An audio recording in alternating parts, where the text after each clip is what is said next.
আব্দুল্লাহ ইবনে Hudhafa বলেন, শুধু Rome সাম্রাজ্য এটা না, আরবদের যত ক্ষমতা আছে সব ক্ষমতা যদি আমাকে দেওয়া হয়, তারপরও আমি একটা মুহূর্তের জন্য ঈমান বিক্রি করতে পারবো না। বলেন সুবহানাল্লাহ। আব্দুল্লাহ ইবনে হুযাফা কেমন পাওয়ার আলা একজন ঈমানওয়ালা ব্যক্তি, সাহাবী। বাদশা কায়সারের কথা শুনে না, এবার আব্দুল্লাহ ইবনে হুযাফাকে শাস্তি দেওয়া শুরু করলো, জেলখানার মধ্যে বন্দী করলো। বাদশা কায়সার অনুমতি যে তাকে কোনো খাবার দেওয়া হবে না, তার সামনে কোনো পানি দেওয়া হবে না।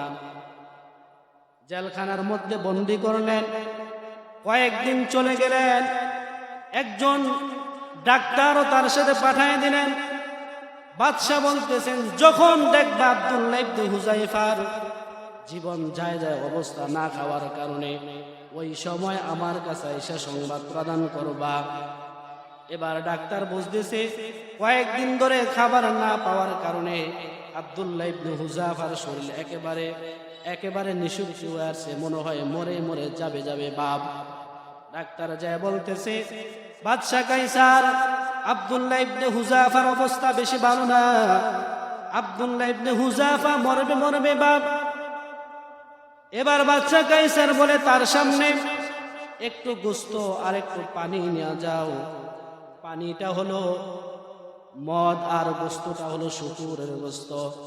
আপনাদেরকে আমি বলি, ইসলামের মধ্যে শুকুরের গোশত আর মদ খাওয়া হালাল না হারাম? আব্দুল্লাহ ইবনে হুযাফার কাছে নিলেন। নেওয়ার পর আব্দুল্লাহ ইবনে হুযাফা বলে, জান যায় যাবে, চলে যাবে, কোনো সমস্যা নাই, তবে আমি এক মুহূর্তের জন্য এই হারাম খাদ্য খাবো না। বলেন সুবহানাল্লাহ। আব্দুল্লাহ ইবনে হুযাফাকে কোনোভাবে হার মানাইতে পারতেছে না। বাদশার চিন্তা ভাবনাই হলো, তাদের ঈমান যে কত পাওয়ারফুল আমি দেখব। যতক্ষণ পর্যন্ত ঈমান না ছাড়বে ততক্ষণ পর্যন্ত তার উপরে শাস্তি চলবে। বাদশার চিন্তা ভাবনাই হলো এটা। এবার পারে না, এখানেও ফেল হয়ে গেল। এবার বলল বাদশা যে